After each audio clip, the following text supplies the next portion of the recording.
people who are single before marriage. Marriage is the one thing we're never told about, but we get to see the most. Marriage is a good thing, but we don't know why. Whatever why we make up is very much self-centered. That informs the kind of companions we pick. Yep. The kind of... I think sometimes single people, they separate themselves from the married couple because then they're like, oh, no, Manelisi is married, man. I'm going to stop calling him. He didn't say stop calling him. Why did you take it upon yourself? No, I'm trying to respect his marriage. Man, you leaving him cold. Yeah. The wisdom that you have is probably going to help him. He still needs a brother to talk to.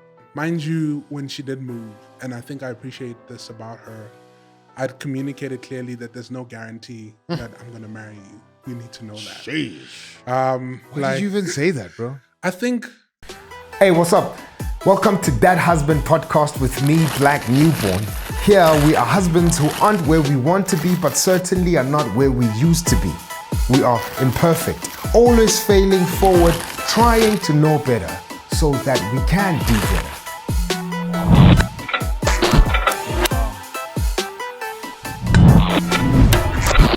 Hey, what's up? Welcome to That Husband podcast with me, Black Newborn. This is where husbands try to know better so that we can do better. Before we jump into this episode, we want to thank everybody who's been supporting us. If you are new, please hit that subscribe button and hit the notification bell so that you're updated on every single episode we drop every Wednesday at 11:30. If you're a regular here and you haven't begun to support us, man, we plead with you that you would so do support us, and you can do that in two ways. One, you can click the link in the comment section, buy us coffee. That's what that link takes you to. And you can buy us as many coffees as your heart desires so that we are energized to keep on making more of this content. Our guests love coffee. And so please do support us in that regard. The second way you can support us is by booking me as a speaker and MC for your next event. And that's at booking@blacknewborn.com. Send us an email at booking@blacknewborn.com. The husband that's sitting across the table from me today, or the future husband, the future mfana, maybe I should say. I was about to say, what husband? Come on now. Manelisi Mdaka. What's up, brother? You good, man? I'm living, bro. That's still, bro. I'm alive. Yeah, I'm grateful to your subscribers for this coffee. Come on, you know what I mean? You know? Yeah. You see, we're not squandering the man. No. Come on now. Supporting us. Some of us, we had a long day, man. Yeah. And one subscriber has contributed to Come on, bro. the power in this conversation. Yeah. Man. Still, man, I'm glad that you're here, bro. Thank you. Thank you Glad for that having you're me, here. bro. Yeah. Yo. I was telling you off camera that it hardly happens that I meet somebody and my first instinct is I want to have a conversation on camera. Right? With a guy. Normally I'm like, man, it would be dope for us to like go out for coffee, just chop it up, get to know each other. Very rare, if hardly, man. You're the first dude I met and I was like, I feel honored, this man. would be dope to do it on camera. I feel honored, man. Listen, if someone says that about you, mostly Christians would say, let's go for a coffee. Yeah. It's another when someone says, let's go for a podcast. Come on now. Yeah, it's different, bro. It's really different. It slaps differently. So I'm different. Like, if anyone asks me for a coffee, I'm like, you should consider doing a podcast. that will just make me feel better. Yes. So it's all good, Coffee man. shops are beneath me now. Right? Yeah. It's like it doesn't happen anyway. But when you say podcast, I know you're serious. Come on now. Serious. Yeah, man. Bro, Thank you. thanks, bro. No, appreciate it, man. In fact, I had a thought now before we started recording. My best friend when I was between 2 and 5 years old. Yeah. Was Mdaka as well. Sizwe Mdaka. Sizwe. Yeah. Nelspruit. No. Was it not in Nelspruit? Yeah, maybe at some point he was. I don't know. Okay. But when we were in Tembiso, when we Okay. were born, yeah. That's interesting. I have a cousin named Sizwe. Yeah. Maybe it's the same person. Maybe it's the same you should person. Take a picture. Bro. I'll send it to him and find out. Like, yeah. Do you know this guy? Do you know this guy? And just wait and hope. Yeah. Wow, man, that's awesome. So that's cool, bro. Mm-hmm. Before we jump into it, man, we compiling this book behind me. Sure. And we trying to make that a free resource to give it to guys that are in the stage that you're in. Yeah, man. To encourage you guys to, want to invest in this thing called marriage. Yeah. But then there's other dudes who don't have the benefit of brotherhood who are walking alone, and so we the closest community that they have. And so we want to make this book available to kind of introduce them to, other guys who believe in marriage, who value marriage, and who would encourage them, in ways that they need, where they are. That's powerful, man. So season 1, we asked our guests to give us 2 names of husbands who either inspired you to get married or stay married, and then we'd put their story. But now we're in season 2. So before your mind wanders off, what we're asking our guests in season 2 is to define what a husband is. Whoa. And I don't anybody. You are fresh. What is fresh, bro? To define what is this rope that you want to hang yourself with? Give us its shape, its color, its texture. I'm like, okay. Why on that? I'm a pre-husband. You must say that pre-husband podcast. That's what a loaded question. What is a husband, bro? Husband. Yeah. Who? You see, I'm gonna steal from books now. That's good, bro. At least you're reading and thinking about it. Right? You're not doing this thing foolishly. This is when I want to pull from your previous episodes in season 1. Yeah. But I don't have that on top of mind. Sure. I blame Timothy Keller for that. Yeah. He came flooding. Yeah, no, listen, he destroyed me, that man. Sure. But I think at its core, a husband is a lifelong spiritual companion to a wife. And he is a co-steward of an institution that prophetically represents Christ and his church. Sure. That's the opportunity in marriage, and that's the role he plays. Yeah. And let me say that's the basis from which he functions. And then from there, we can start defining the rest of the roles. Sure. But if they don't reflect back to the fact that he is a spiritual companion to his wife, sure. That is meant to co-steward and uphold this institution that God values so much, that he's used as with that let's say, not but like a prophetic institution. It says something about what he's willing to do with us. Yeah. I think that's a husband, as far as I know. The rest, I don't know, man. Because I'm going to find out. By trial, by error, by win and loss. I'm going to find out through men who speak in my life, through podcasts that I can listen to. Come on, bro. Of gents who are being honest about the journey in it. Yeah. And yeah, I hope that's a handle for someone. Yeah, that's dope, bro. Yeah. That's dope, man. In fact, I forgot who I shared, and I probably shared it here. But that marriage is, the only relationship where you'll fully understand what it means for a holy God to covenant himself with sinners. Dang. I see. I see what you're saying. Yeah. Because you covenanting yourself to a sinner. Yeah. And likewise, she's doing the same. Yeah. She's covenanting herself with a sinner. You're getting in without the door open. Once you get in, you shutting that door with bricks because you're not leaving this thing. And to your point, that's what this picture represents, as it mirrors our relationship with God. He comes in and he chooses you, and he shuts the door with bricks. He won't leave, he won't forsake. He's not going to abandon you at all, and that's what he calls spouses to do, and especially husbands to do for their wives. So man, it's like if you want to understand how God tolerates us, and it's probably a bad word to say that he tolerates us, but he does. But we are rubbish people, man, and to understand how he keeps up with us, man. You look at marriage and you like, and if these two people, knowing how fully flawed they are, they still choose each other, and it's even much better with our relationship with the Lord, because he's not flawed at all, and how can he in his perfection still choose us, and that question is true of us. How can we, knowing all that we know about our wives, still choose them? How do they choose us, knowing all that they know about us? That's I love the dual aspect or the parallel reality that plays Mm. when I'm hearing what you're saying, and I'm thinking about every person that I know that has been married and has said the same thing. I'm like, how in the world are you still with me? Kind of a situation. It's understanding that God desires to love us to perfection. You Sure. know, so we have now wed with Him in a sense, and as He's thinking about the Jewish tradition about it, the husband goes and prepares a place until it's ready for him and his wife, and then he goes and fetches his wife, and you know, the bridesmaids are around the wife in this different city, and they're preparing her every day in anticipation for the husband showing up and saying the house is ready.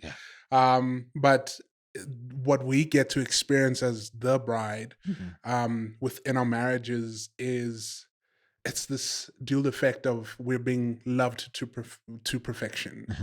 And God is saying, I am empowering you to love another to perfection so you can see how I do it with you. Man. And by seeing how I do it with you, you can do it to someone else. So I would dread any marriage that doesn't have God as the center, because then you never understand that. And that's why divorce becomes easy, because you don't anyway. So that is Bro. that is well, that's exciting. If getting into marriage, you ask me, you know, off record, you ask me, you know, why are you getting into this? And I'm like, because we like nice things. Sure. And I think the nice thing about it is that it's going to help me understand the person who made me better. Come on, bro. And my relationship with him. And my wife, or me as a husband, I have the opportunity to reflect that to her at every instance of discovery of the brokenness that, you know, that let's say veils her, and covers her. And now I have the opportunity to be like, oh, how would God love you to perfection? And how can I, by His empowerment to the best of my abilities, reflect that? Obviously, it's not perfectly, but we will see Him do that. And Timothy Keller says this thing of, as you know, in marriage, we go through this process of sanctification. The end goal for your partner, hopefully, is that when you reach heaven and you see the partner you had on earth, you can say, I always knew that this is who you could be. So imagine someone is dedicated to seeing the person that God sees you as and bringing that out of you until the day of glory, dude. Marriage is cool. No, it's fire, bro. It's fire. I officiated a wedding. Friends of mine, man, you're the guy who's supposed to officiate the thing. So out of everyone in this room, you're supposed to control yourself. You're supposed to be level-headed, right? Man, I was in tears, bro. I was boiling, bro, because of the vows. And so I'm just reminded of that moment because of what you said, because that's the thing that kind of hit me when my friend was reciting her vows, and she said exactly that line, man. You know, like I'm here committed, you know, to how God is sanctifying you, because I'm looking forward to the person I know that God is making you, right? And I sat there, man, and I was like, man, that's it. Like that's what we've given ourselves to. The privilege of having, you know, the courtside tickets to seeing how God is shaping this person into the image of Jesus. No one else in the arena has courtside tickets except you. Right? Not even their parents. Their parents came in as far as they could in the arena, and they're probably sitting like 3 seats back. You the only one, bro. You're gonna see it through. You're like, the through ball was given. It could have been a bad pass. It could have been a good pass. But it's given to take that. Man. And you there courtside seeing God shape this person, bro. And you get to see it, bro. No other camera angles are on the floor except your vision, bro, and seeing this person, you know. So I'm like, man, that's such a privilege, bro. Yeah, it's a crazy huge privilege. Yeah. Also a responsibility. Tons. It's a huge Tons, bro. responsibility. Let me know. Yeah. Bro, let's start. Why did you want to get married, bro? Why do you want to ask me? Why are you getting married, dog? I'm here to discover why I must get married. Listen, you in. You how many months away from the big day? About 4 months, 4 months, man. bro. Yeah. You made that commitment. It's I jokingly say it's not too late to call the thing off.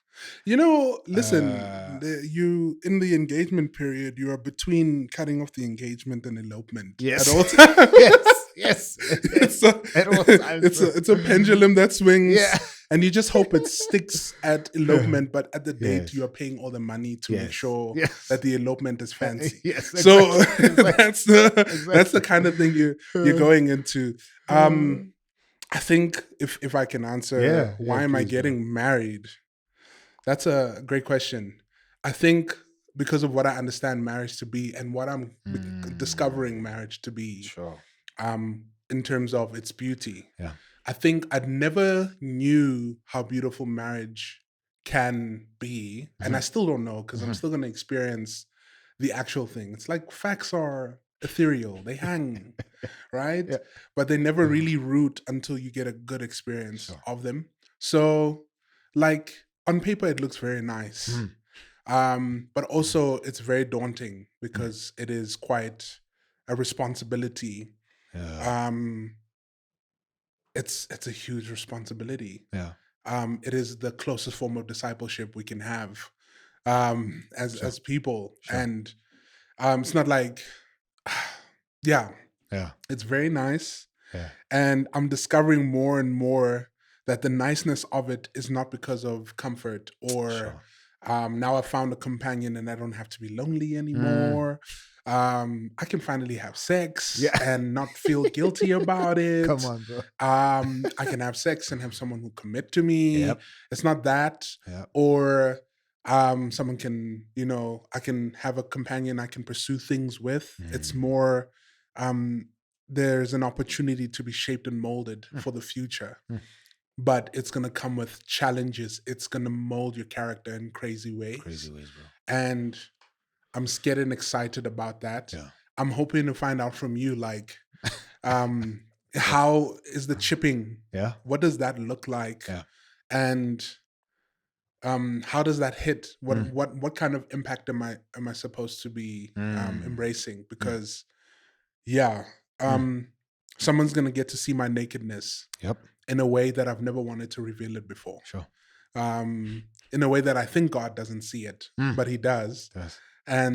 But they're gonna get to see it real time, and I'm gonna get to see what my true nakedness can do to someone else. I'm not talking bedroom now. I'm talking about vulnerability, openness, man. Yeah. What is that gonna do to someone else, and how are they going to respond? And how is that going to affect me? Sure. We see it in glimpses when you're in relationships, but marriage is like there's no escape. Yep. There's no sober time. There's no, I don't want to see you for 3 months and then come back and you still have a little thing. It's like you have to see the thing that causes you pain every day and choose to love it. Yeah. So I'm excited for what it's going to do to my character. I'm excited for the father it's going to make me. I don't think I can achieve that by myself, even though I desire to be a father. And I'm excited for the aspects of God that I will get to discover from it. Yeah. And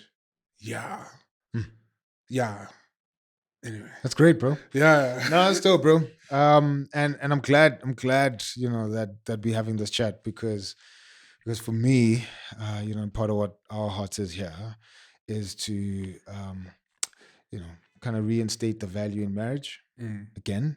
Not that it's not there, but I think just generally in mainstream media and even now with social media itself, marriages are not painted the way you just described it. The way you just described it, people are like, man, we need to go into some jungle to find that thing. We need to go under a cave. who do we need to bribe to kind of get that picture of marriage, Yeah. And so our hearts is to say, man, there is a very normal existence where Yeah. people see marriage that way, and not only see it that way, but actually commit themselves to living marriage out that way. You know what I mean?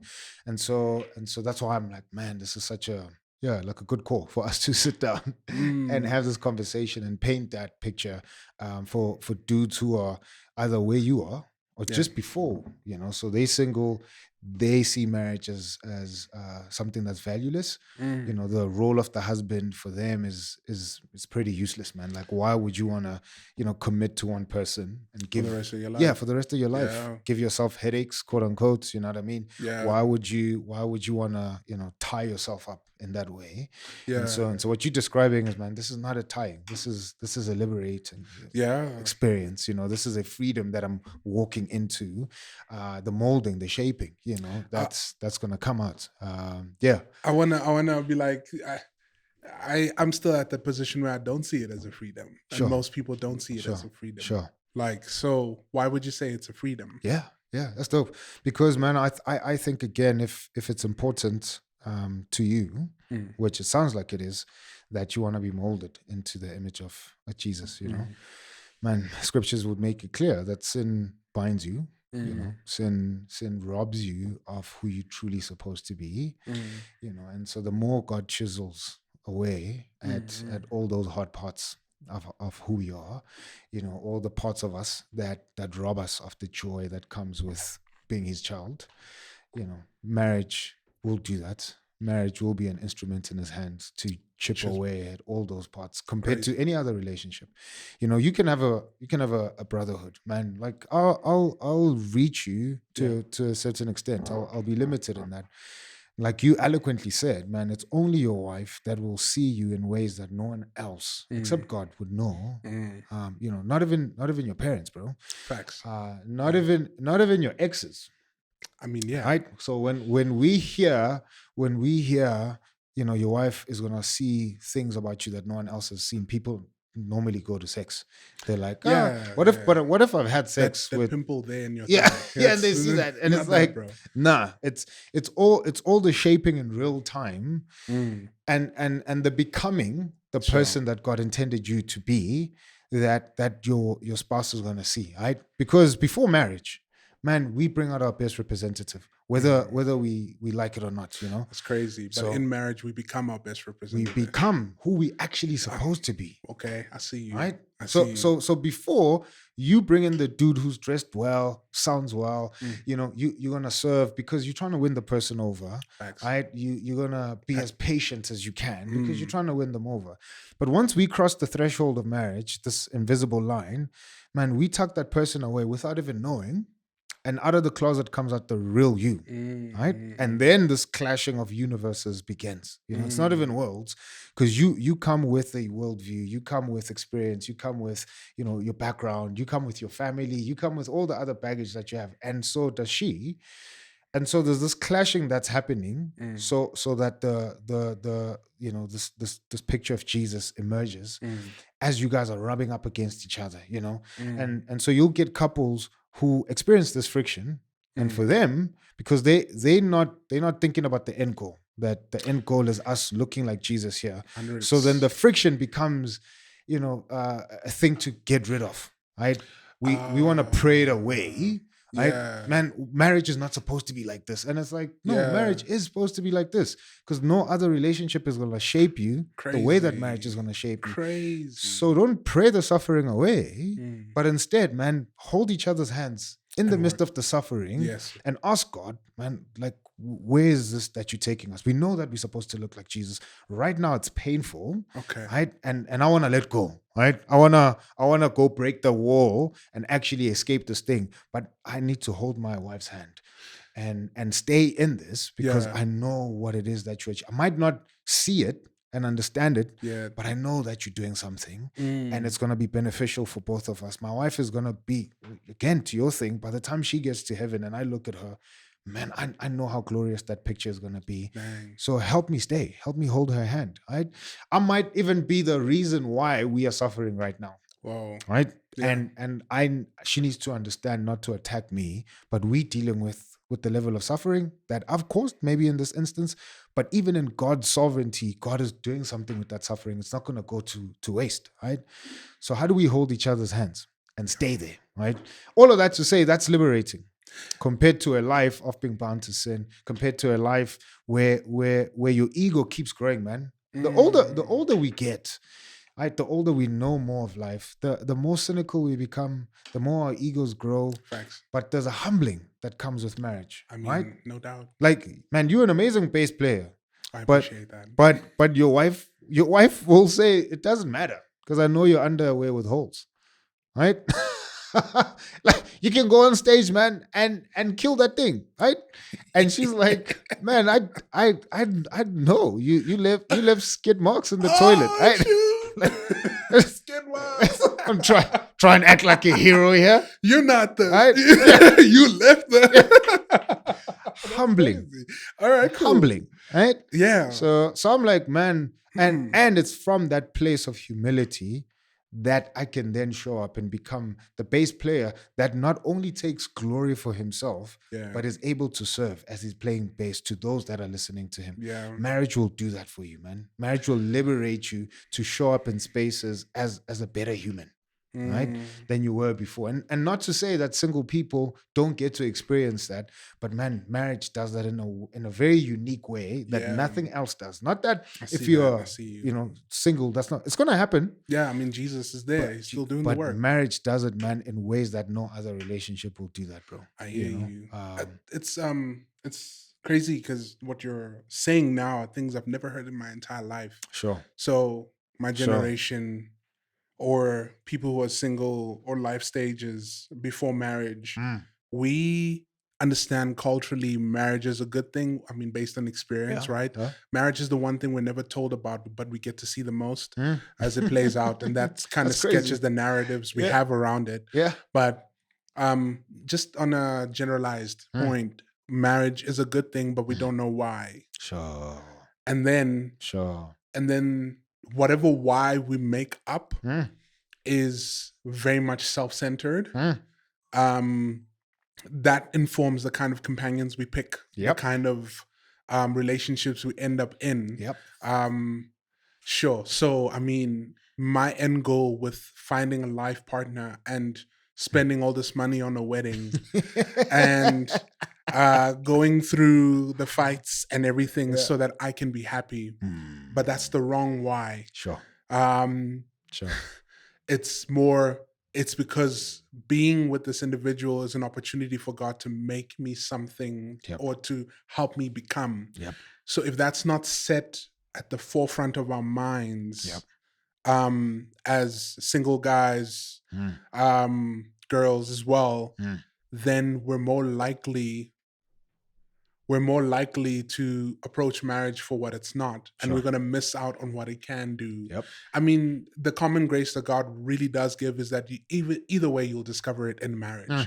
But it's good to know it beforehand. Come on, bro. So that when you step in, you can disillusion yourself of all the things that don't matter. You can weed away, pull out all the weeds on the idea and start pursuing it honestly. That's good, bro. That's good. But why is it that we don't get this dialogue? Why isn't it that people who are married are engaging us with helping us understand what is the true essence of marriage? That's good, bro. I'd love to say that we're packing it out as becoming like Jesus is the essence of marriage. Yep. Becoming like Jesus is also why kids will sanctify you as well. Why? What do you think? I think, bro, there's been two extremes that are more unhelpful than helpful. Yeah. The one extreme is, the Hollywood version of what a marriage is supposed to be. And so it's lovey-dovey. And to your point, our self-centered reasons are fueled by this Hollywood narrative.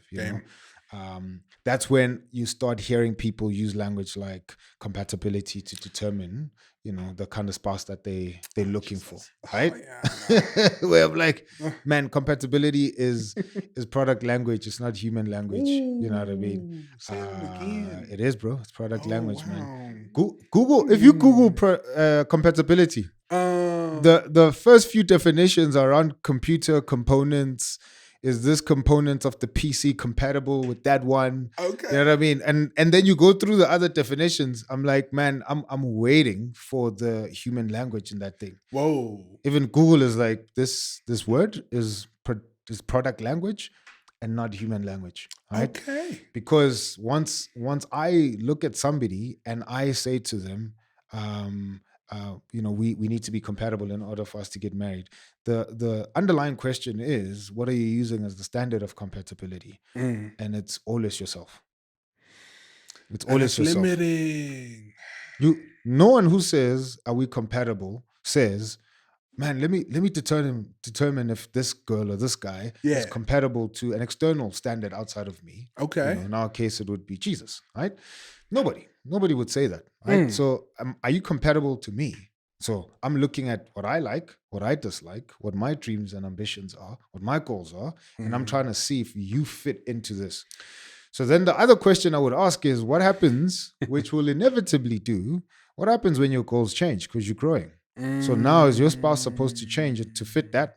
What happens when they're using compatibility as a framework to determine whether you guys are supposed to be together? When they change, are you supposed to change? Because at that point, we won't be compatible. It's a mismatch. It's a mismatch, right? Oh, that's crazy. If you earn 3,000, yes, right, the car that you drive should be compatible to your pockets. When you get a little bit more money, then you can go change the product. I understand. And get a product that's more compatible. But that's the mindset we are holding. That's the mindset we're going into, right? Divorce is accessible then. It is. It's an option because we're not compatible anymore, bro. Oh, that's crazy. Right? And you will inevitably not be compatible because you yourself are changing. So if the standard is shifting, how can we expect the product to remain the same? Right? Can't. The product has to change. Okay. Because you're changing as well, right? So all that to say, that's the one extreme. Yeah. That people look at the Hollywood standard and therefore they're like, man, marriage is supposed to be all these things. And then they determine what the glam, the glory is going to be like based on the standard of compatibility. The other extreme is people who, rightly so, are fighting this one extreme. Okay. And so then they're like, man, we're not going to talk about like all the lovey-dovey stuff. We're going to tell you how hard this thing is. Right? We're going to tell you how much it's going to, it's going to sanctify you. Like all the stuff we've been saying, which is good stuff. Right? We're going to tell you how much God is going to use it to chisel all the rough edges, your cold heart, your seared conscience. I think it's in the voice. Right? It's in the voice. So now they go into the extreme, bro, and now tell you about how, this thing is going to be hard, which it is. How you need to be sober-minded, which you should be. How you need to be wise. How you can't go into this thing without critically thinking, which you should, right? Okay. But we can't lie to say that's all it is. Because, man, who wants to be in a marriage like that? I don't want to be in a marriage where I am just constantly working. I'm switched on to see how God is chiseling me. Man, I need to enjoy my wife, bro. She needs to enjoy me. The Bible commands us to have sex. So I'm like, imagine now, if I'm having sex with my wife very mechanically, so don't touch me here because this is how God is going to sanctify you. If you put your left hand on my left ear, if you touch my right, bro, if you touch my right thigh, I am not going to look like Jesus by the end of this session. Don't touch me there. He hasn't spoken to that part. Anyway, that's crazy. God is not below my legs. Oh my word! Touch my neck. What are we doing? What are we doing, bro? Right? So I'm like, the one extreme is a reaction to this one extreme. But even this Hollywood was a reaction to this extreme. To how marriages were before Hollywood was a thing, Hollywood is a reaction to, man, I don't wanna get married and grow up and be bored. Like look at my grandparents, My grandfather is the one who worked. My grandmother was always at home raising kids. I don't want that. I want to go on holidays. I want to go have fun. Then it's like, oh, you had fun. And then we saw the rates of divorce. And then now we went to the other extreme. But even the other extreme, people are like, man, I'm leaving because this thing is hard. Like as soon as I walked in, I was just, bombarded with, man, you need to work. And it's like, yes, guys, we need to work. But what are we working for, right? We're working so that the good times can be good, right? We're working at learning how to fight because I don't want to fight you. I love you, right? We're learning at how to communicate because I want to bring out the best in you. We're Right. learning how to navigate each other's bodies because we want to enjoy sex. Yeah. We're learning how to speak about finances because we want to go on the holiday. Yeah. So there is going to be a level of work so that the joy is much more, right? And when we having joy, that should remind us that, man, we want more of this, therefore we need to go back to work. Okay. Right? So I'm like, man, there is a middle. There's a risky middle that we need to occupy, right? I wouldn't call it a middle. I'd say it's a balance. It sounds like a balance. Sure. Because if we say a middle, then there's like you can take from here and you can take from here and you just put together. Yeah. But it's more like a dynamic leaning into the one and the other. Sure. Because then these two are meant to feed into one another, is what I'm hearing from you. These two sides are feeding into one another rather than opposing one another. Totally, bro. Totally. Yeah. Yo. So, okay. So I'm like, that's the thing, bro. I think then if we speak about that balance, more people will kind of hear, I think, a more accurate picture of what marriage truly is, right? Compared to either extreme, you know what I mean? Okay. So, but you've been, alluding to the fact that you don't see this, hear this. I'm thinking then, like, what informed you growing up, when you look at your own background to kind of make the decision that you've made now? It's clear that part of your core reason to get married is because you love the Lord. I'm like, man, did you grow up with parents that were together? Did you see uncles? Yeah. Did you, or, there's a typical South African story of, man, like, just brokenness, and I just don't want that. Nah, bro, I grew up in Bryanston, my bro. Come on now. There's no brokenness. Come on now, because you can't be broken, Bryanston. That's all I'm saying. Anyway, no, that's not my story. That's not my story, bro. I grew up in a single parent home. Yeah. My dad passed when I was fairly young. I think I was around 3 years old. Sure. When he suddenly passed. So I grew up with just my mom. Yeah.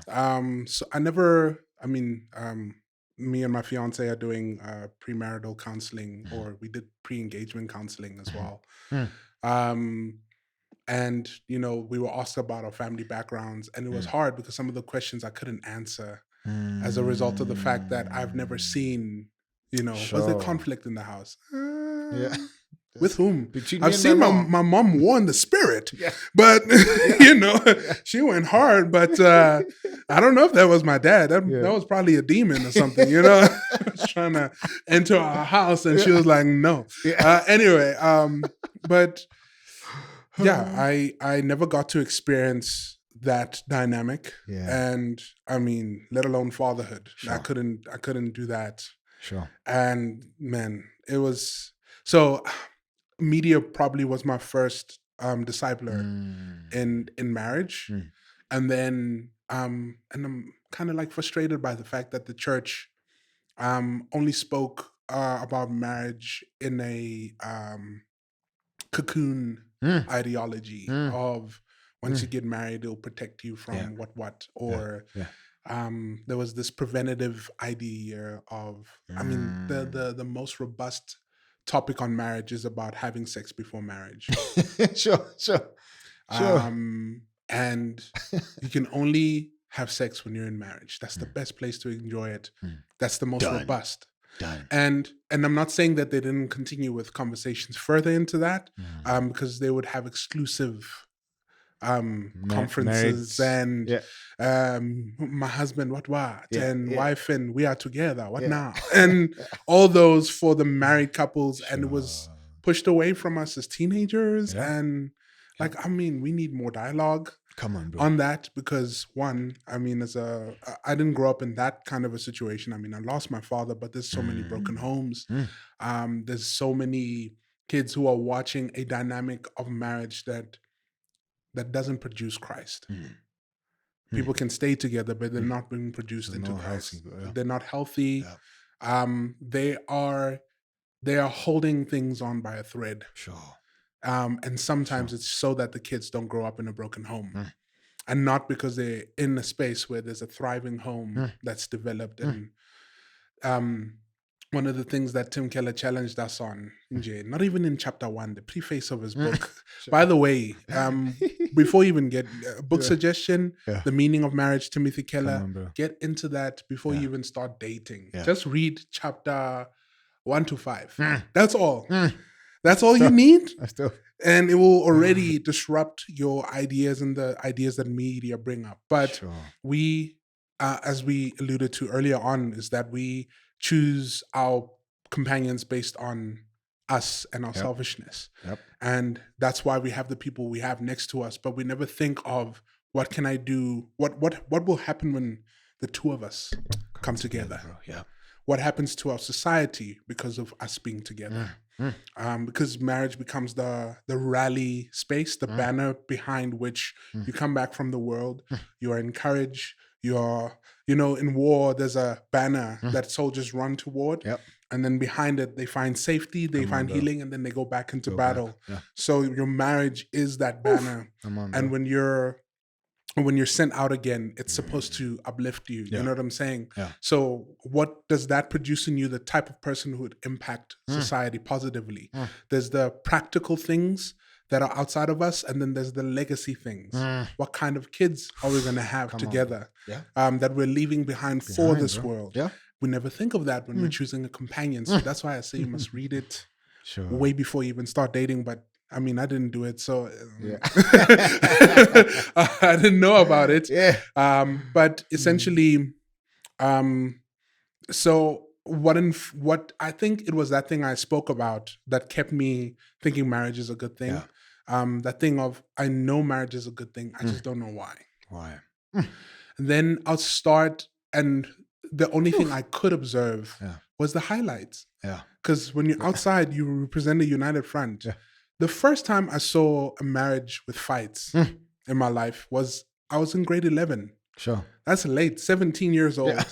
I'm seeing a couple fight and stay together. Well, they're not together anymore. But I'd formed a companionship with a teacher at the time. And, we were doing photography and stuff like that. And I was in her home editing. And then I started seeing them fighting. And I mean, I can't leave. I'm busy editing. And they're like, it's full on conflict. They're on each other's necks. It's 1 hour. I'm like, whoa. So are you guys getting divorced now? 3 hours later, they come back. I love you, baby. And they're chilling on their couch and they're having fun. I'm like, hey, man, what's going on? I was like, y'all openly spat. Did you not see me here? I know. Should I edit this out? Should I? Editing. It's like, I'm huge. Can you not see that I'm here? But they did that, and it just broke something for me of, you can be in a relationship and still have conflict. That was the first time. So I didn't have a streamlined exposure that led me to that. So to answer your question, it was just the understanding that it's a good thing. And then in my own pursuit of how am I supposed to do relationships well, someone saying it's a God thing.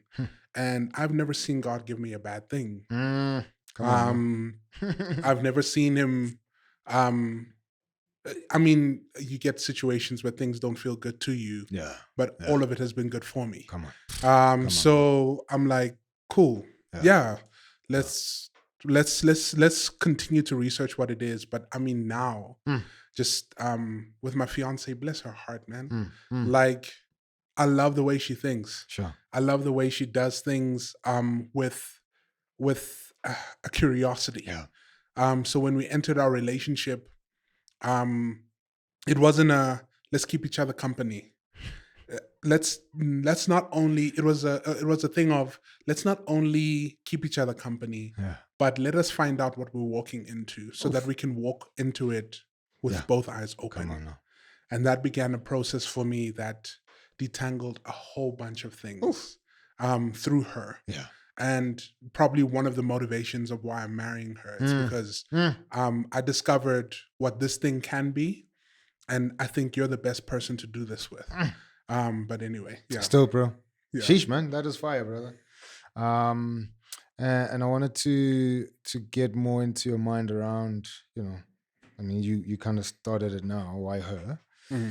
But thinking about just your own experience and how many dudes kind of walk that same storyline. Looks different, but we don't get exposed to healthy marriages when it matters. Facts. I did a talk with a church in Alex. Yeah. Shout outs to Liseri community. That was the first talk on marriage I did. Yeah. Where in the room there was everyone. Wow. Babies, kids, teens, young adults, young couples, old couples, Crazy. singles. That's a spread. Crazy, bro. That's a spread. Like when I got up to speak, I was like, man, before I say anything, shout outs to you guys. Shout outs to you guys that you would have a room and speak about such an important thing that influences us, like all of us, right? Because again, to your point, marriage is not just for the couple. But, there's a legacy of unity that you guys are leaving. And so I was like, man, to see a room full of people of different ages, just this intergenerational blessing that you guys are experiencing here and displaying. Yeah. Shout outs, right? Yeah. And people, but we can't get deep and talk. I'm like, yeah, listen, like we're not going to concentrate these 2 hours and kind of go to the depth of what marriage is. No, but we can have a separate talk with the married couples about sex in detail. 100%. But we can still talk about sex with the kids here in age-appropriate ways, Yeah. right? In ways that are not going to damage them. Because if we're not teaching them about marriage, the intricacies of marriage, best believe TikTok is doing that. So I'm like, do you want to hand that responsibility over to TikTok? Yeah. Or do you want to take the lead and say, hey, listen, in age-appropriate ways, here's how, people who are together, who've dedicated their lives to each other, this is how they display what love is. You know what I mean? Not only that, but the fact that everyone was there, it means that everyone can disciple one another. Hundreds on that. Hundreds. Hundreds. And it's actually a lie to and churches perpetuate this quite a lot, that single people have nothing to say to married people. Yeah. And it seems as though once you get married, there's a special anointing of wisdom and advice that you can disseminate to everybody else. And I'm like, yeah, the same spirit that speaks to you speaks to the single guy. I mean, it's because we don't think that marriages are meant to produce Christ in others. Sure. And I mean, that is the chief end of discipleship. Sure. Is producing Christ in others. Yeah. So yes, a single person can, right? Bro. Yeah. And I'm like, that's why you have everybody in the room. That's why your marriage shouldn't be in isolation. Damn. What tends to happen is, and I think both sides here are guilty, where there's the married couple and their single friends, right? Thanks. And so the married couple gets married, and then they isolate themselves, right? It tends to happen. And then the single friends are like, oh, it's clearly we're not wanted anymore, right? And the married couple fails to communicate to the single friends that, listen, we're really trying to solidify this thing, so we might spend less time with you guys. Yeah, but we still want you around. Yeah, but we still want you around. And so make those boundaries clear and set those parameters, but don't just like disappear into oblivion, leaving people to assume, are you guys going to hang out with us? You're not hanging out with us, So that's one end. But I think sometimes single people, wisely, they separate themselves from the married couple, because then they're like, oh, no, Manelisi is married, man. I'm going to stop calling him. He didn't say stop calling him. Why did you take it upon yourself? No, I'm trying to respect his marriage. Man, you're leaving him cold. Yeah. Right? The wisdom that you have is probably going to help him. He still needs a brother to talk to, even if you can't, you're not married. Yeah. But man, there's wisdom that God has given you that you can still instill in him and give him. You know what I mean? So I'm like, either parties shouldn't try and separate, but put clear boundaries and parameters to say, man, my relationship has changed, therefore our relationship is going to change, right? So now I'm married, so my relational status has changed, therefore I'm not operating as a single guy anymore. So even our relationship needs to kind of adapt and change, you know what I mean? So we have to go through that process together. And it does require us chatting, Yeah. But you had a question. I did, and I need to circle back to it. Yeah. But the thing I was thinking about is, you getting married now. Why her? Kind of alluded to it now. There's things that she brought out in you. But you guys have I don't know your story in depth. Oh man. But what I see, I'm like, okay, comrade, you jumped the fence. Oh. Hey. Tell the people why you think I jumped. What did you see on the other side of the fence, comrade? It's a deep, dark history of oppression. I'm joking. I'm joking. I am getting back the land regardless. That's what they want to hear. Yeah. You think this is a marriage? No, this is a land without expropriation method. Oh, crazy. Anyway, but why her, bro? Why her, man? Oh man. And maybe take us to in answering that. Like, how did you guys meet? Yeah, let me do that. Let me do that. So, should I justify why she's white, bro? It's God made her white, bro. God made her white. Okay? Yeah. I don't have to justify that at all. I am in an interracial marriage. Yeah. To people in our country, it's still a taboo thing, but it's slowly becoming less. I find and less. that bizarre. I understand. Yeah. I understand why, but I find it bizarre, bro. I think more and more I'm learning that the taboo nature of interracial marriages in bulk have less to do with ethnicity and have more to do with culture. Sure. Hey, Beans and Bonds, 3rd edition. When is it happening? The 26th of April, right here at Christchurch, Midrand. And we are going to have an incredible time with my man, my friend, the dopest ever. You've seen 2 of his episodes right here on That Husband podcast. Mr. Timber Tom Dooley, who's going to be our guest of honor. He's going to pull through and we're going to be speaking about faith and sex. All right, let me say that again. Sex and faith, that's what we're going to be touching on. And guess who's going to be on guitar and on the mic performing for us? None other than my wife, my only one wife. I don't have any other. Ladies and gentlemen, Lily Million is going to be there at Beans and Bonds. And if you missed the first 2, you don't want to miss this 3rd one. We are continuing with it, so make sure that you book your seat. Who is Beans and Bonds for? For anybody. Your husband, you're an aspiring husband, you're a boyfriend, you're engaged, you're a wife, you're a girlfriend, you're a single, pull through. This community is growing and it's just been dope seeing reoccurring faces every single month, and we want to see you again. And if you haven't pulled through, make sure that you book your space right now by hitting the link in our comment section or scan the QR code that's appearing right now on our screen. Make sure you book your seat, man. Beans and Bonds, pull through. This is where coffee cups form connections. We want to see you there. The 26th of April. I'm going to be there. Timber Tom Dooley's going to be there. Lady Million is going to be there. Don't miss out. All right, peace.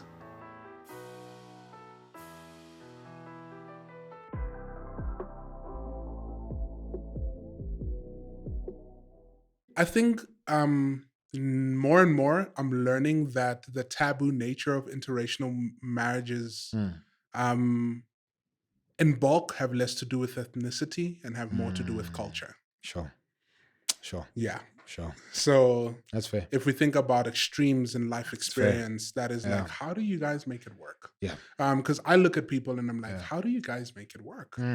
Because you come from totally different contexts. Yep. So it's a contextual thing that people are shocked by, but they don't realize it. Yeah. And the most immediate thing that you access is, it's because you're white and black. Yeah. And then, but it's a cultural, it's a really, discomfort. Culture and context is important. And it is true. I'm not going to shy away and act like she knows. I mean, she knows how to cook black dishes very well. Mind you, she's American raised. So she's really on the other side. But let me get into it. My fiance, her name is Sarah, currently written, soon to be Mdaka. Come on now. We met through a mutual friend, which is ironic. But yeah, we met through a mutual friend of ours called Lorinda Pretorius. It's more like the same day I met Lorinda was the same day I met Sarah, but I didn't take notice of Sarah. I took notice of Lorinda. Okay. And then we established a friendship. Sure. And she moved back to the States. Yeah. And then she came back into the country because she was going to do some things with YWAM. Yeah. But she had also built a relationship with Lorinda. One day she'll be able to tell people the story more clearly. Sure. I don't want to extend this, but I'm trying to get the cliff notes in. And they knew one another. And I just kept on building a relationship with Lorinda. Yeah. And at some point, Sarah was coming back for that YWAM thing. And they were chilling, having a girls' night. Crazy thing is, so I'd met Sarah, but it wasn't like a, I can see you. But I remember that I did. Yeah. But I officially met her through this encounter where I was with Lorinda the day before. And we're just hanging out, catching up. And I'm telling Lorinda, you shouldn't go to this whomsoever friend is in Mahalis. Yeah. Do not even go there because you need to finish your assignment. Sure. She was studying. She's like, no, I need to see her. She's from America. She came and she's going to leave to Worcester and Cape Town and I have to see her. Yeah. And I'm like, as she's leaving her house, Yeah. Because I had her keys, I was like, this is a bad thing. Unfaithfulness. Little did I know that she was going to meet Sarah and they're going to spend time together. And in their conversation and girl time, just chatting about their single lives, Sarah is like, hey, so if you know anyone that you can set me up with, that would be fun, right? And then Lorinda is like thinking and things like, I know someone. I know this tall guy because Sarah is also very tall. Yeah. And I know this tall guy, and I think you guys would be good together. He didn't want me to come here, by the way. He didn't want me to come here, but I know this tall guy. I think you guys will be good together because you're both tall. Sure. And I was like, okay. That's a cool criteria, man. And she's like, oh, but he's an intellectual and a good conversation. He's Christian, that's some things. Yeah. You guys will be by together. The way. And I mean, it was, on my side, it was around the time I'm opening up to relationships. Sure. So I get like 3 friends try to set me up with 3 different women at the time. Yeah. And then one of them is Lorinda. And she's like, would you be willing to go on a blind Zoom date with someone? Blind Zoom date, bro. A blind Zoom date. I thought I heard it all, man. We're going to go on a blind date online. It's like, I have this friend, Sarah. And how does it work? We both keep our cameras off and then we reveal. Like 1, 2, 3. I was the Love is Blind before Love is Blind. Come on, you know what I'm saying? You were in the pods before the pods were the pods, boy. Come on now. I was joking, man. So she was like, she's going to Worcester or she's staying in Mahalis. It's quite far away. Yeah. Do you want to link up? And I checked her profile. Sure. I was like, okay, interesting. She doesn't have many pictures of herself. She has pictures of people. Okay. And then her art, because she's an artist as well. Sure. And then I, on April Fool's, decided to reach out to her and be like, perfect hey, let's hit it up. Just in case it doesn't work out. Yeah, I was like, let me hit it up. And we set up a date. It was a Sunday and we had a Zoom date. Sure. And that's the first time we met. It was over Zoom. Come on, bro. She was in Worcester. I was in Pretoria. Yeah. And we had a great conversation. Wow. And we played this game and I would really recommend it to anyone. It's called We're Not Really Strangers. Okay. It's very, very through line into our relational story. Sure. But it's this conversation breaker game, really amazing. Sure. And I bought the dating pack for that one, and that was very impressive for her. And and we had an amazing conversation. And that day I was like, the aim of that meeting was, do I want to get to know you more?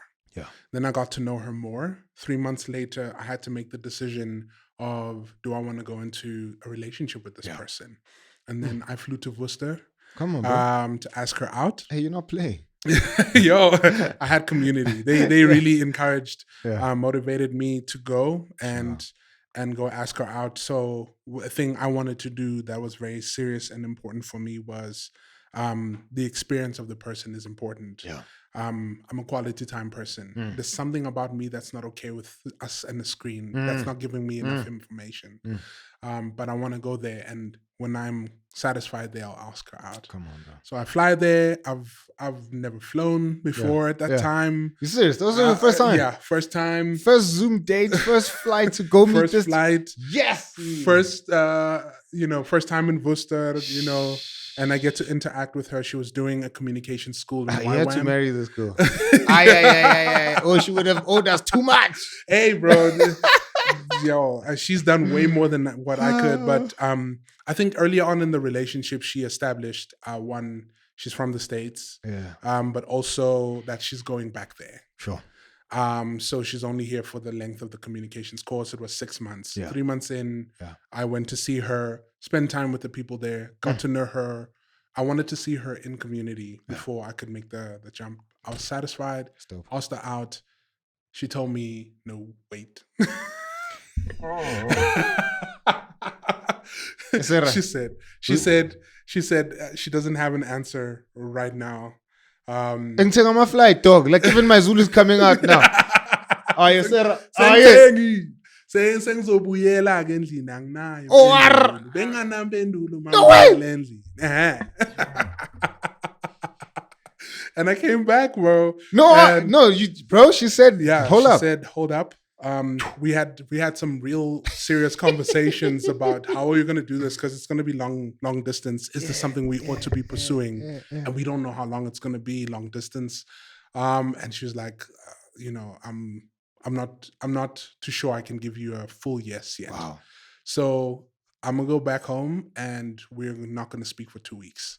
That was on her recommendation. Yeah, that was her recommendation. Sheesh. She wanted sober space so that she could make the decision. Fire. I respected that. Fire. I respected that because she wasn't trying to lead me on or lead me astray. Yeah, I really did respect her for doing that to me, and being true to herself. Sure. And true to the conviction in her heart. Sure.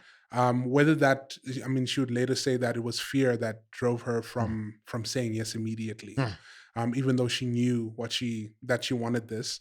Yeah. But instead of, acting like it was okay, or even taking the fact that I flew there as something that would apply pressure to get the right answer, she didn't do that. She stands on her own convictions. Come on, bro. Why? Yeah. Why do you want someone else? Easy. Like, yeah. I came back, spent some time. There's other stories surrounding her yes, but she eventually gave me a yes. Sure.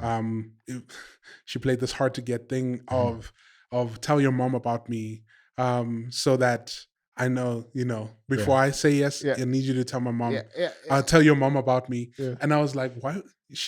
What? Yeah. Okay. Yeah. I only tell mom about girls I'm gonna marry. Yeah. Are you hinting? Are you? But in her context, obviously, here's that first contextual thing. Sure. You don't date until the parents meet the person. And on my context, you don't marry until your person doesn't exist until you get into marry. Yep. It was so weird. So I go ahead and I tell my mom, and I'm like, "Hey, there's this woman I'm pursuing, and I just wanted to let you know that I'm gonna do that. Yeah. And I want to see it go through marriage. When we get into a relationship, the next question to answer is, do I want to spend the rest of my life with this person? And that's what you're going to figure out together. And then, I came back to her. I told her the context. She freaked out. She was like, what? And I was like, oh, you didn't know that? You didn't know. Oh, okay. Yeah. This is the context. So we're getting married. Yeah. Like, I told my mom. I don't bring girls to my mom that I'm not going to marry. Yeah. But I think that's how we got into a relationship. And she flew back to the States for 1.5 years. We were a long distance relationship, a lot of difficulties there, a lot of victories there. I couldn't make it to the States, and ultimately, because she has always had a heart for South Africa. Sure. Her parents are South African as well, but she was raised there. They all lived there. The parents are that side. Sure. But she has had a heart for this place, and if she was going to settle down in a place, it would be South Africa. Come on, I just determined when. Yeah. So she made one of the greatest moves. Sure. Was to leave her life there. Man. And move here last year. Man. Like almost a year ago. Genesis 2:24. Bro. She shall leave. She left. She hasn't left yet. We're working on it. But she left and she moved her whole life and started a new life in Pretoria, a place she's never spent much time in, for the sake of us seeing this through. Mind you, when she did move, and I think I appreciate this about her, I'd communicated clearly that there's no guarantee that I'm going to marry you. You need to know that. Sheesh. Why did you even say that, bro? I think I needed us to be honest. The difficulty of long distance relationships was something I was yet to discover. Sure. That was my first long distance relationship. Sure. It challenged me in ways and helped me discover myself in ways that I had never imagined before. In terms of the kind of bonding I make. You know, for example, her bonding technique is communication, because her language of value is words of affirmation. Yeah, sure. So when we speak, it just makes her fall in love even more. For me, my bonding is spending time. Quality. Yeah. Are you next to me? Yeah. Are we chilling? That's how I connect with people. Yeah. I can not speak to you for a whole year and come and spend time with you. It'll feel like it's been a good yesterday. time. Yeah. So because that's my bonding space. So distance took that away from me. Yeah. I couldn't. So she's falling in love with you as you're communicating. Yeah, as I'm communicating. But you trying to figure out, you grasping. Yeah. I'm trying to. I learned, man, one of the most difficult hurdles we had to go through was me discovering that I didn't see her as a friend. Wow. And we had done a relationship. Wow. And I was like, why am I not, you know, this thing? And why was that important for you, for her to be a friend before you would? I could not, someone articulated it for me. Okay. But they said, and I borrow these words, it's Marina's. He said, with his wife, he could not bear the weight of being her husband without being her friend.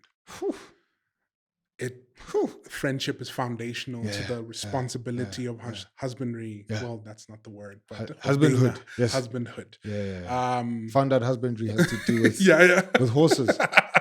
I mean, I could be a stallion, you know. Come on. Hey. Anyway, so yeah, it's very foundational. Yeah. And that thing, that thing of 100%. Yeah. You know, that thing people spoke about of when you know, you know. I didn't get that. I didn't get that. How long were you guys in when you realized that the penny hasn't dropped? A year and 2 months. Okay. It's not that I didn't like her. Yeah, sure. It's not that I wasn't enamored by aspects of her. Sure. And I didn't appreciate or respect her. But that, I call it the abandon of, it doesn't matter. It doesn't matter. Sure, man. How we're going to do this. I want to do this with you. Sure. And that comes when you have strong friendship in place. And you're like, if I have you, I'm fine. Yeah, sure. I don't need anything else. Sure. And I needed that. I needed that because it would only be fair to her to love her from that point. I didn't want to love her from any other side. So I did lean into, you know, the two sides we spoke about. For that duration of our relationship, I leaned into demystifying things through, this is actually, it's where I discovered this is the essence of marriage. Sure.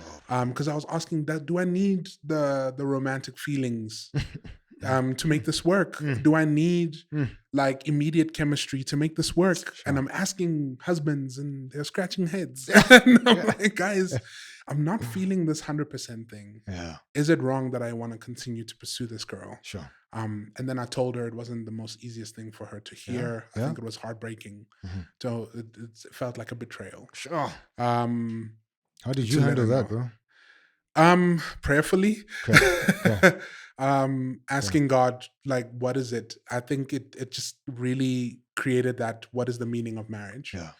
And when I was fine with, it was that thing of, on paper, I know she'll be a great wife. And I know she's the greatest companion I can get. But I don't have the infatuation. The juice. Yeah. Like infatuation from a standpoint, if I look at you, I'll be a fool. Yeah. I found that when she moved. Yeah. It started happening. She was close. She was close. It started happening. It started happening like crazy. So she handled it with grace. Wow, bro. And she handled it and gave me space. We both sought counsel Sure. and from mentorship to get an understanding of how do we go about this, because, and then for her to go ahead after that revelation and say, in the midst of, I don't know if I'm your friend yet, will you move to South Africa? And she's like, okay, I'll leave everything. And bro, I'll come. Yeah, no. I was If that's like, not man, Jesus for you, bro. yeah, I was like, listen, you left OR to go to Worcester. It was no, she left the States, man. She closed the waters. Where in the States is she from? Rochester, New York. Okay. Yeah. Okay. So that's what, is it 24 hours? It's A flight? It's, I don't know how long it is. I think can't it is. I keep think out. New It's York about is 24 24. hours. Yeah, because the West week was shorter. I think. Yeah. Yeah. Man. And yeah, Man. she came. Valentine's Day, she landed. Man. And she took a chance on our relationship. That's the woman I'm gonna marry. I just had to go to bed for you, bro. America. Impression. Yeah. So I mean it's also not for trying. We tried to get me that side. Yeah. Before I could move forward, I wanted to meet her parents, meet her community, Yeah, that still, side, bro. but also spend more time with her physically. Yeah. Tried 4 times with a visa. Yeah. America was like, nah, Nah, but they're like, no. it's fine. You have no attachments to SA. It's okay. You're It's going to all right. run away. It's all You right. don't have a wife? I'm trying to get one. do- Hello. How many houses do you have? And I have my father's Yeah, house. you're going to run away, my friend. Yeah. Right? And yeah, I mean, that was also a harrowing process for us. Yeah, But sure. I mean, to come to the end of that, and she created that space. Still, bro.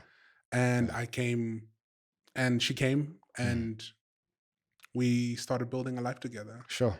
And last year, November 18th, I decided before then, but that's when I asked. Yeah. I said, yeah.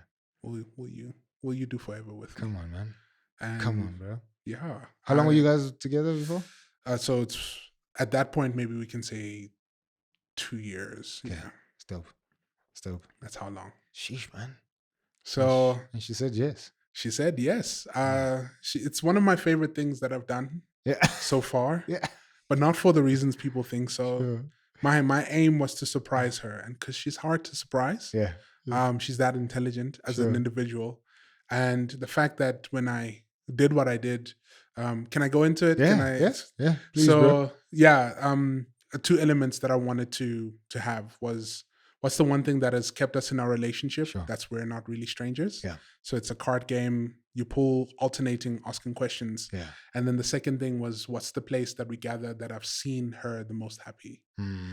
And that was the Pretoria Botanical Gardens. Sure. That was the first time I saw her cry happy. Sure. Cry happy. Sure. And I wanted to ask her out at that point. We set up cameras and everything. And then I printed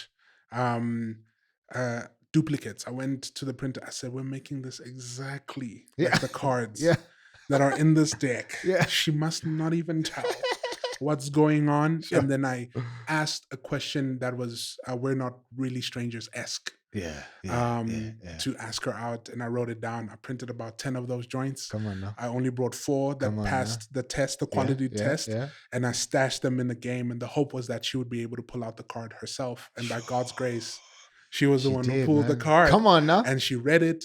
And my favorite moment is that she blacked out. Yeah. Literally. She blacked out, as in like everything disappeared. She got stuck there. And that was the perfect moment for me to go on my knees. Come on now. And ask. What was the question? The question is, when last were you in a long-term commitment? Yeah. Will you marry me? Sure. So I had to hit her at the right time, and God really showed up in making that the right kind of surprise. Moment, yeah. Went on my knees, Come on, bro. and it was that kind of surprising, and it was a blessing to her heart. And it was memorable, and then we spent the day together. Come on, bro. And yeah, that is me. That's fire, though. That's fire.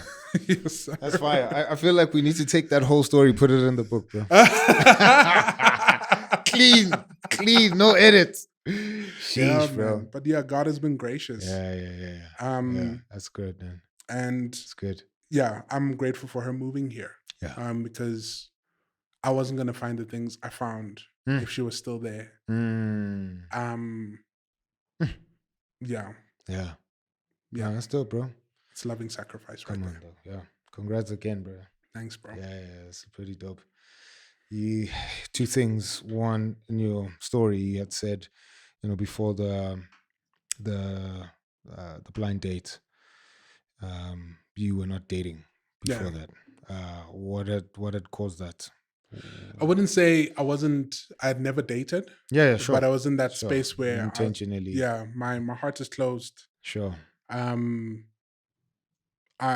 not in the season where I think I wanna pursue someone right now. And I'd come off a relationship. It was a weird ending. It was weird. I mean, if you go into prayer and fasting and then you ask God, Lord, what are the things that I'm holding on to that prevent me from holding on to you? And then he's like, your relationship, you need to smack. And then you're like, okay, God, I'm not going to tell her this. Can you tell her? And then he does. And then you guys come together. And you're like, and you're like, So what did he say? And he said this, and it's like, oh, okay, he did say that. All right, it was him. That's confirmation. We need to end this. It was a bit tricky. Okay. And then through that, God started revealing how unprepared I was for marriage, even though I wanted it. Sure. Marriage was a noble idea. Sheesh, bro. It wasn't something I was ready for. Even not knowing why marriage is there. Yeah. What the purpose of marriage is. What the purpose of marriage is. Man, you still wanted it. I wanted it. I told her I'm in this. I'm dating you so that I can marry you. I think gents' advice, don't say that early. Yeah. It's not. It doesn't make you more of a Christian man. It's a personal conviction. Keep that to yourself. Sure. Because then it places an unfair weight, and it makes it's not a sober decision that the partner makes. Yeah.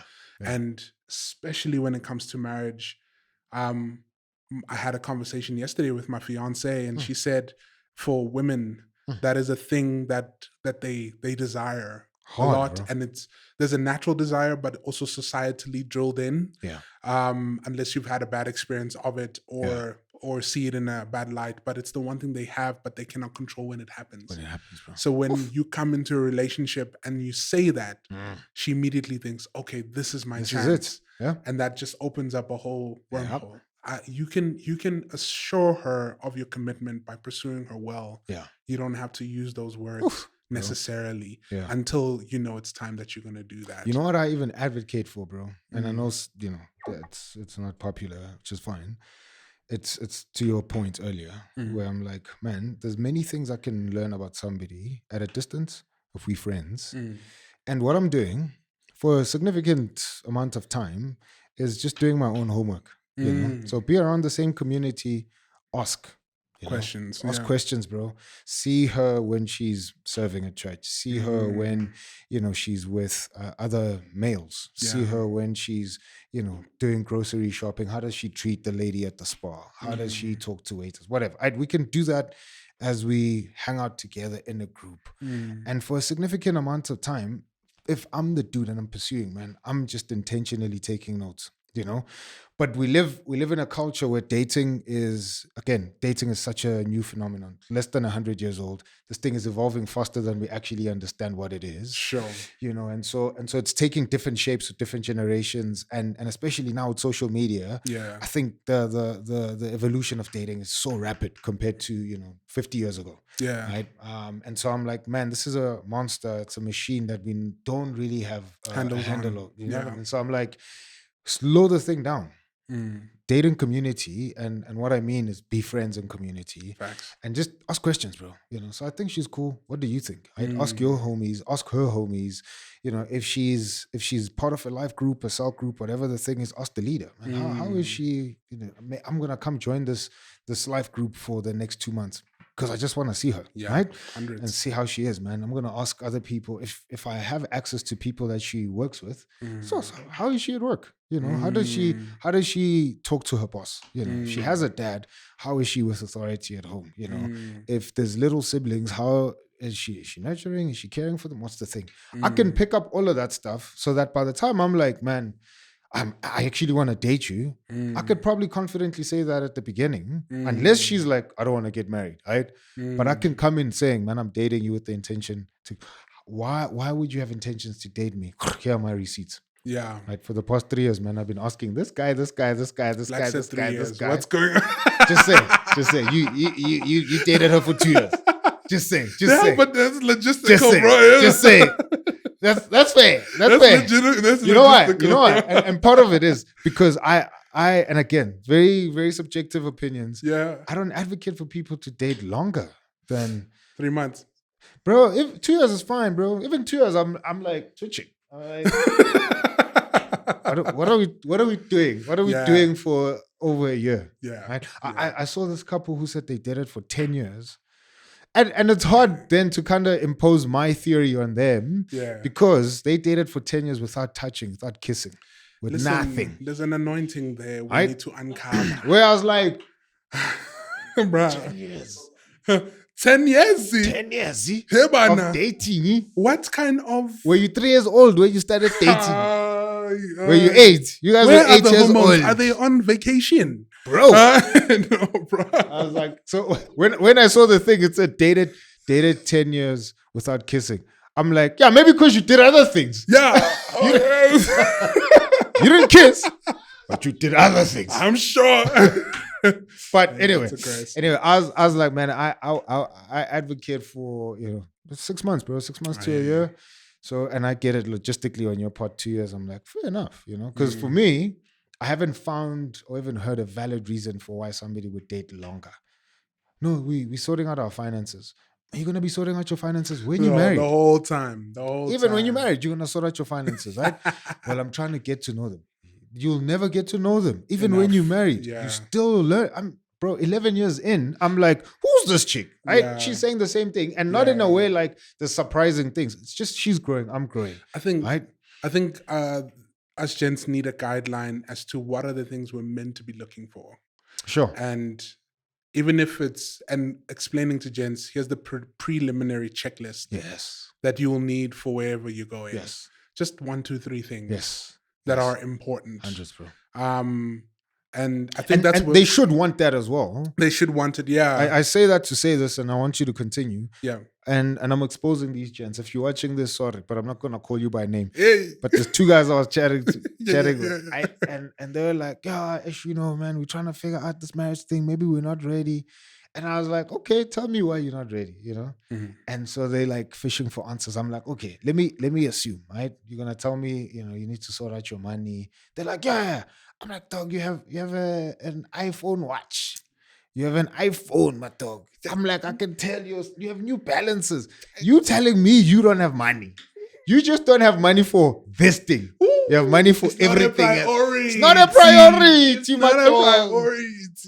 I'm like, if you're serious, and you're like, man, I'm looking at my finances, and you have a car that could probably be sold. Yes, sir. So that you have a smaller one to start this thing. Bro. If it's a priority, you'll do that, dog. Hey. So I'm like, don't tell me about money, dog. When you answering your iPhone here, you're telling me, that dog, right? My fiance's sister, her husband, sold his truck so he could buy the engagement ring. Hundreds. Come on, man. Shout out to that guy. You must tell him to come sit here, bro. Yeah. You need to talk to Next time he's in SA, I'll tell you. You need to talk to that guy. You must come sit here, bro. I'm like, that's it, dog. Because man, this is a priority. This is important. And so I will bend, I will twist, I will shape things so that I can make this thing happen, bro. You know what I mean? Yeah, I think those handles I was speaking about are important because I think our brothers don't know what ought to turn on their green flag. Whew. They don't know. Come on, bro. They think if she's fine, that's enough. Yeah. Fine. If she's fine, or if, she's Andrew Tate's cousin and speaks about hustling. Like, I wouldn't marry Andrew Tate's cousin. No. And she's, she has the hustler spirit. Like, they have some things that trigger the green flag, but they're not the truest things that are meant to trigger the green flag. They lying. Because most of those things are perishing. Yeah. I spoke to a girl, like you said, she was like, I want a man who earn this much. And I'm like, great, you'll find a man who earn that much, but he won't earn that much forever. Yeah. What happens when he doesn't? Yeah. So he'll earn that much because he's taking time away from the home that you want to live with him in. Yeah. I'm going to take you to Dubai. Yeah. But I need 23 hours to work for the money to Dubai, and I'll only give you 30 minutes of the 1 hour that's left, because the other 30 minutes I need to sleep. I need to buy you a Ferrari every week. 100%. So we need metrics that are more robust than material. That's dope, bro. Then gents will be like, oh, okay. That's dope. Like then the sifting Tinder method that we use for dating that treats people as a product would fall away. Fall away, bro. We'd meet people that we weren't expecting to meet. Yeah. You might get married to someone who's not your type.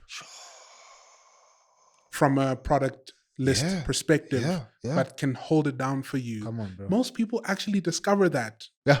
after a long time. Yeah, They're like, I wasn't meant to have a type. Sure. I was meant to find someone who can help me become. Yes. Like we said in the beginning. I do it for them as well. So if we can define that, I can't say I know it, but if we can define those things. You probably do know it, bro. I mean, you 4 months away. I'll articulate there's things you saw. I'll aim to articulate what it is. Sure. Yeah, I have ideas, but if we can give them that from an experience perspective, this is all you need. Come on. There's many homes that can be created. And then disciple them in marriage, and then bro, you said you did, and I'm not changing the topic, it's there, but cool. you said you did pre-engagement counseling. Yeah. Talk to us, bro. What is pre-engagement counseling? How did it work? It's essentially, man, okay, this is also another thing I love. Well, I think I said it already, but I really love Sarah. I do love her, yes. But I really love Sarah for the curiosity she brings into the things we do. So I told you that we wanted to pursue marriage knowing what we're stepping into. That was a consensual decision. So that we don't step into something fake and then discover it later. A lot of my friends that's happening. And it sucks when it does. And essentially, we've been doing a book called 101 Questions to Ask Before You Get Engaged. That was the start of our pre-engagement journey. And those are the questions that we avoid asking or don't have the categories to ask. So find something to facilitate the conversations that you are not ready to ask yet, but are crucial for where you're going. Hence pre-engagement counseling. The aim there was to get to know what is marriage from a person who is married and has counseled people who are married. It wasn't figure out should we be married or not. I think we would have found out. It was an opportunity to find out, but that was not the aim. And then ultimately, that transferred into marriage counseling. Why wait until you're engaged to get marriage counseling? Like you need mentorship, you need people to speak into these ideas. Because sometimes you might find out you don't understand marriage well and you're there for the wrong reasons. And it might need you to step back from the relationship. So that God can mold the right reasons or the things that are discovered before you go into covenant with things that don't help you have the best head start. And we desired a good head start for our marriage. So pre-engagement, we did that. We got asked those questions. We had those conversations. We didn't have all of them. We had some of them. It helped us build. I think that's the one thing I love about long distance as well. It helped us build communication on another level. Like that's the only thing you have. My word. Like I've never been a better communicator than until I met Sarah. Yeah. It's communication and talking through the difficult things well. Yeah. Come on. And we got to discover that, and we had someone facilitate that because there's things we've encountered even now in our engagement, in our premarital counseling, where we're like, I don't think we can talk to each other about these things, even though they have to do with us, because we don't know how. Sure. But that facilitator helps you do that. Yeah. So it doesn't have to be now go and pay for someone, but is there an older couple in your space that can mentor you through some dinners, where you can go and ask those questions or they can ask you the questions you don't want to be asked. Yeah. Prioritize being Come on, asked the bro. questions you don't want to be asked. Yeah. It will help you get to the core of things quicker. And then, yeah, and I mean, we're still in it. Yeah, and that's I good, mean, bro. last night was it last night? No, the night before on Tuesday we had a session. So, Sure. How many more sessions do you still have? until we get married. Go, bro. Love it. Until we get married, we Love could it, bro. probably have sessions afterwards. Love There will it. be Yes. less formal and more sporadic. Yes. On Tuesday we were speaking about parenting. And we're like, Sure. is this something we want to address before? And I'm like, I feel like there's things we're going to discover after. Let's think about booking a session when we come around to the conversation. You're not going to finish all the conversations before you get into a relationship with that person. Totally, That's not the aim. No. But let's do that. That's dope, bro.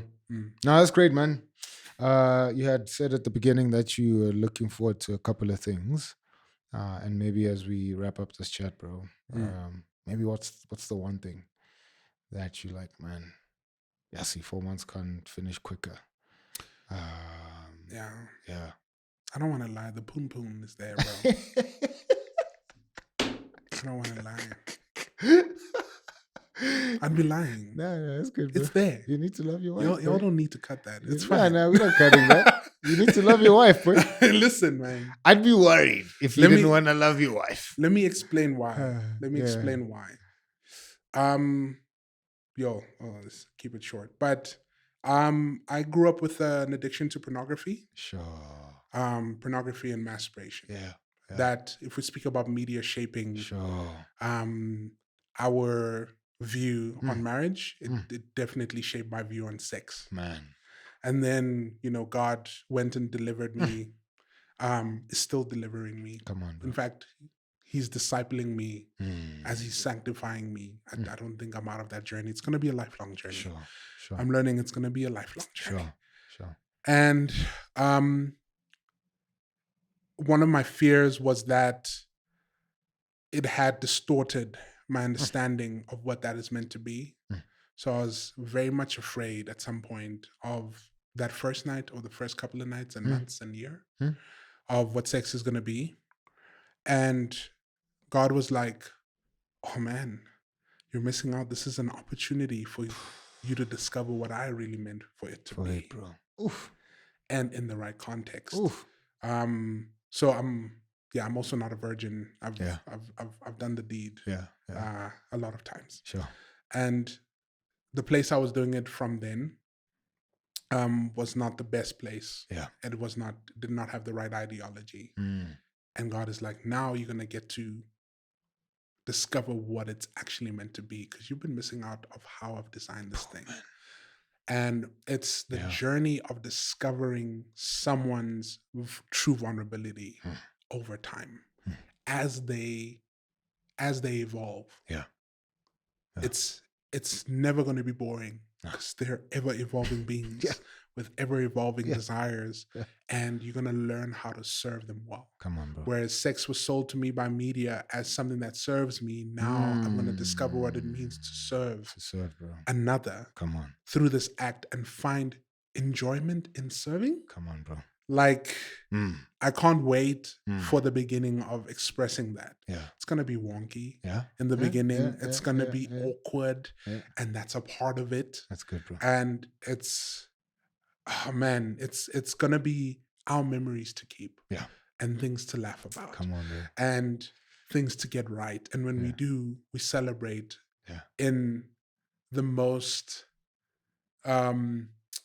I want to say hormonally Choice. euphoric way.